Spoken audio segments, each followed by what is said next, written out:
이 말씀 함께 봉독하도록 하시겠습니다. 사도행전 12장 1절부터 19절까지 말씀입니다.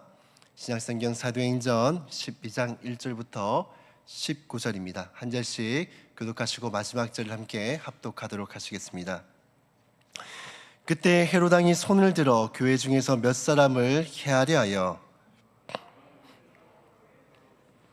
유대인들이 이 일을 기뻐하는 것을 보고 베드로도 잡으려 할새 때는 무교절 기간이라.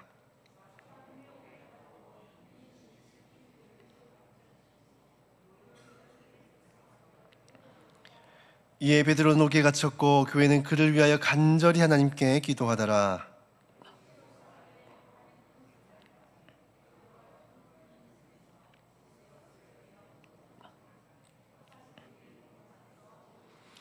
홀련히 주의 사자가 나타나매 옥중에 강채가 빛나며 또 베드로의 옆구리를 쳐 깨워 이르되 급히 일어나라 하니 쇠사슬이 그 손에서 벗어지더라.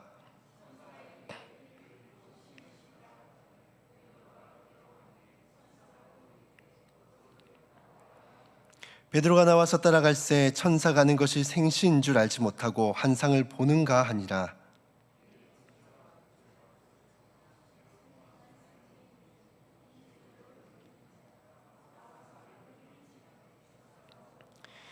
이에 베드로가 정신이 들어 이르되 내가 이제야 참으로 주께서 그의 천사를 보내어 나를 헤롯의 손과 유대 백성의 모든 기대에서 벗어나게 하신 줄 알겠노라 하여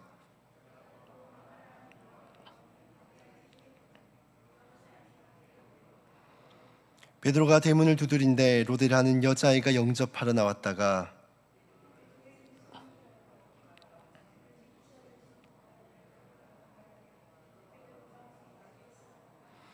그들이 말하되 내가 미쳤다나 여자아이는 힘써 말하되 참말이라니 그들이 말하되 그러면 그의 천사라 하더라.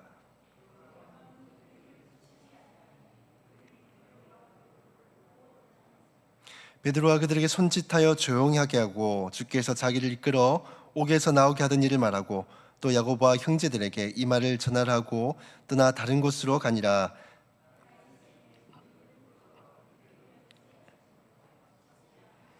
함께 있습니다. 헤롯이 그를 차도 보지 못하매 파수꾼들이 신문하고 죽이라 명하니라. 헤롯이 유대를 떠나 가이사랴로 내려가서 머무니라. 아멘. 오늘 말씀의 제목은 기도할 때입니다 라는 제목으로 말씀을 함께 나눠보고자 합니다. 우리가 인생을 살아가다 보면 앞뒤 좌우 사방을 둘러봐도 꽉 막힌 것과 같은 답답한 상황 가운데 놓일 때가 있습니다.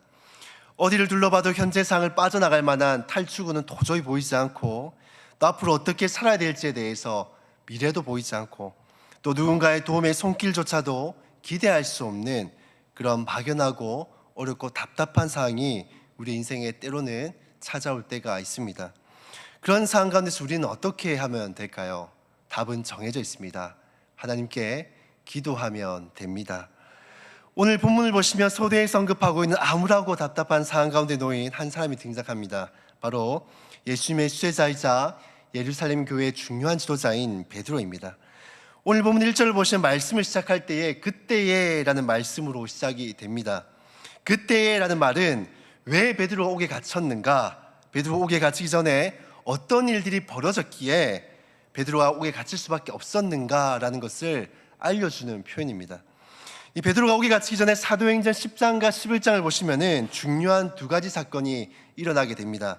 첫 번째 사건은 이 로마의 백부장이었던 고넬료와 그의 가족들이 회심하고 세례를 받은 사건입니다. 당시 유대인들은 우리가 잘 알고 있듯이 이 자신들만이 하나님의 선택받은 민족, 자신들만 구원받은 민족이라는 이 선민 사상에 빠져 있었습니다. 그래서 이방인들에게 복음을 전하는 것을 매우 꺼려했습니다.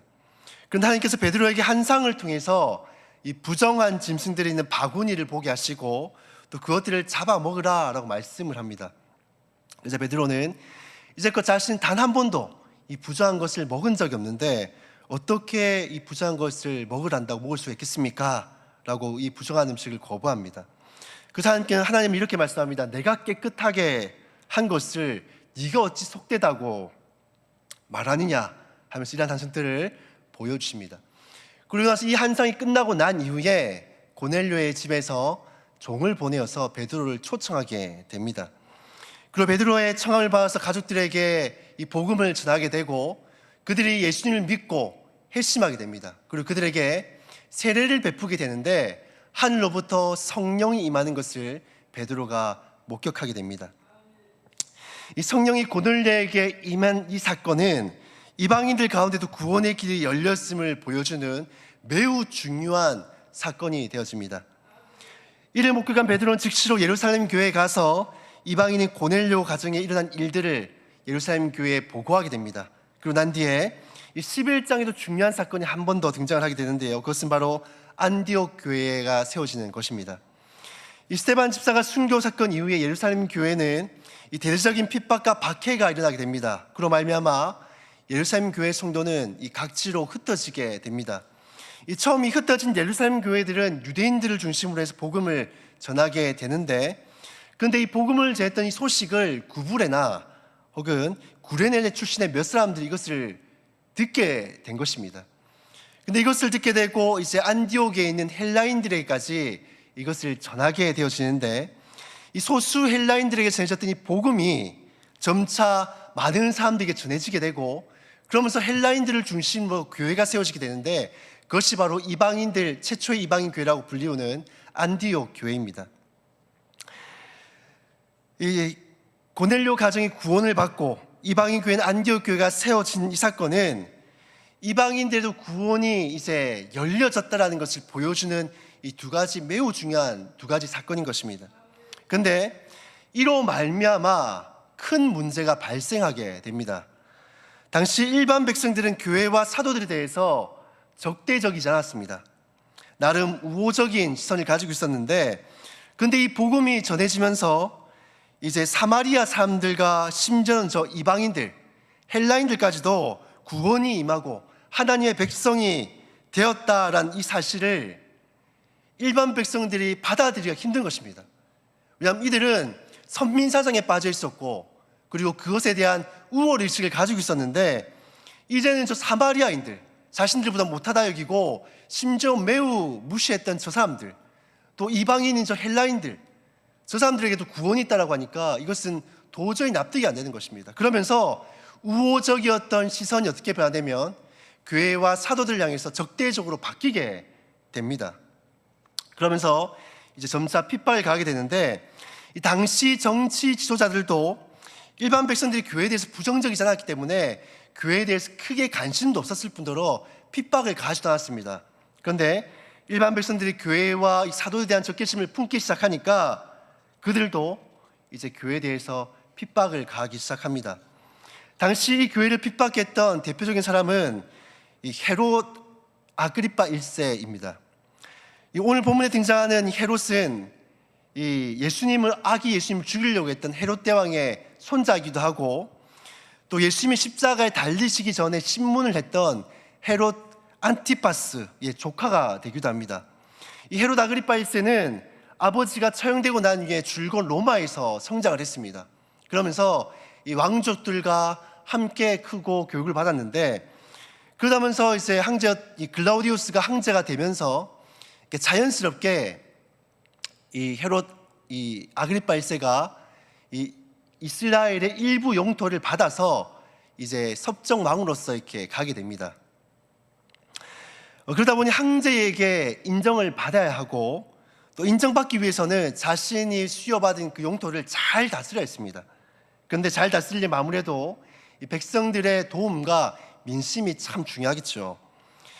근데 헤롯 아그리파 1세는 백성들로부터 많은 인기를 얻지 못했습니다. 오히려 지지도 얻지 못했습니다. 왜냐하면 이 헤롯 아그리파 1세는 이 에돔인의 피가 흐르고 있었습니다. 그래서 또 로마에서 계속 성장했기 때문에 이 유대인들은 그들을 인정하고 지지하지 않았습니다. 그런 가운데서 백성들이 교회와 사도들에 대한 적개심을 보이기 시작하자 이것을 이제 자신이 정치적으로 지지를 받고 인기를 얻을 중요한 시기다 생각을 하고, 예루살렘 교회의 중요한 지도자였던 야고보를 잡아서 즉시로 처형을 하게 됩니다. 그리고는 이 백성들의 반응을 한번 살펴보게 되는데, 이 백성들의 반응이 어땠냐면 3절을 보시면 이렇게 말씀합니다. 유대인들이 이를 기뻐하니라. 헤롯 아그리파 1세가 교회를 핍박하고 박해하기 시작하니까 일반 백성들이 헤롯 아그리파를 지지하고 그를 찬송하기 시작하는 겁니다. 그래서 헤롯 아그리파 1세는 내친 김에 예루살렘의 중요한 지도자 중에 한 명이었던 이 베드로까지 잡아서 이제 죽이고자 한 것입니다.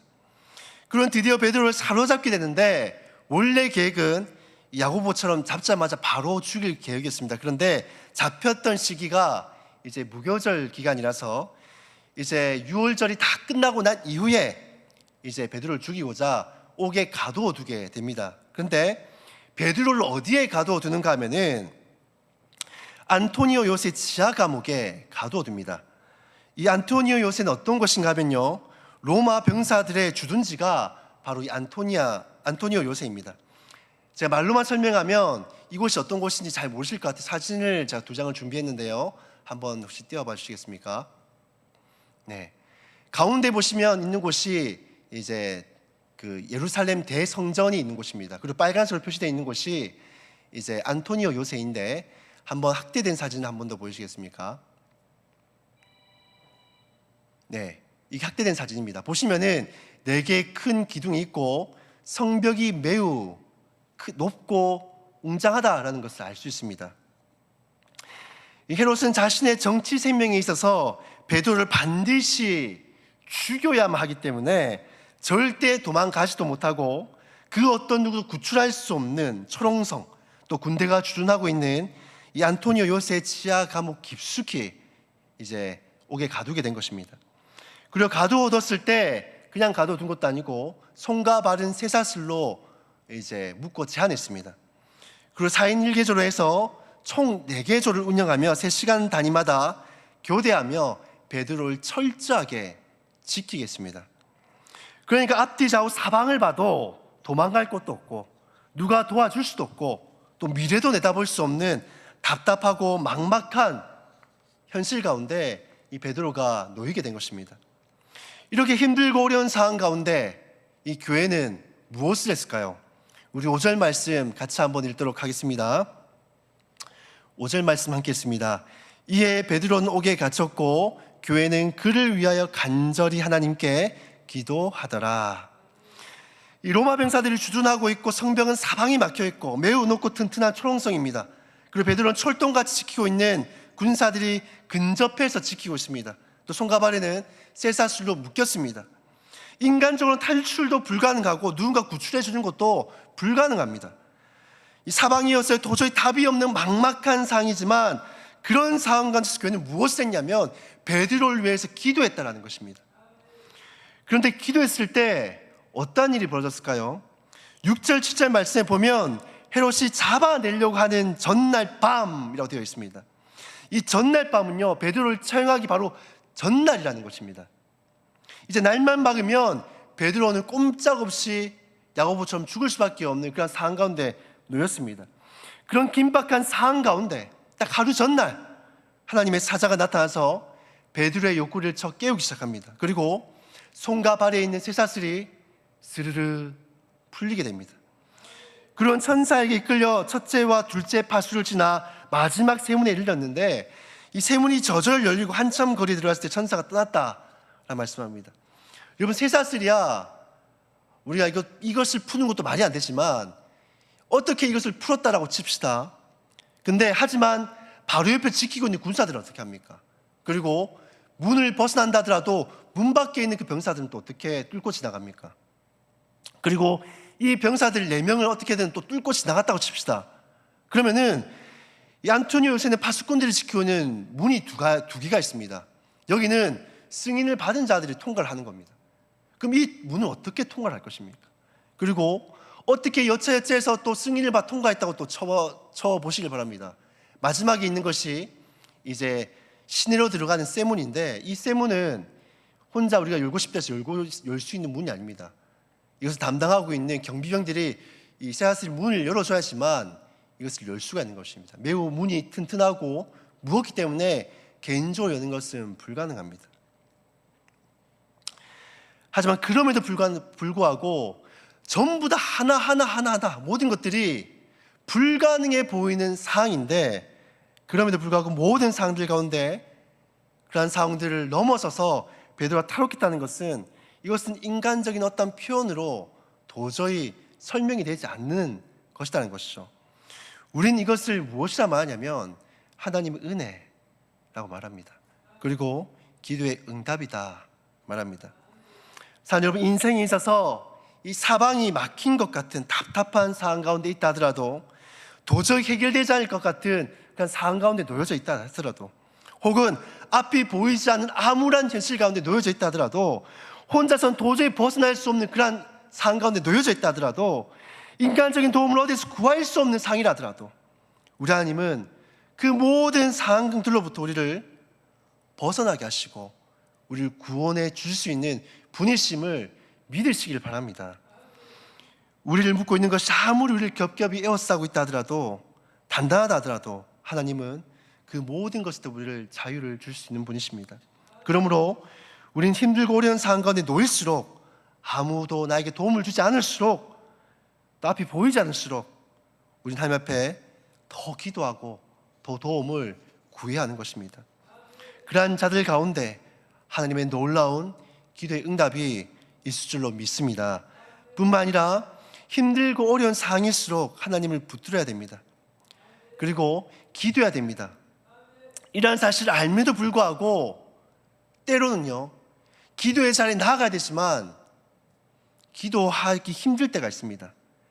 우리는 기도하면은 뭔가 나의 믿음이 충만해야 되고, 그런 충만한 상태에서 기도해야지만 하나님의 응답이 있다고 생각합니다.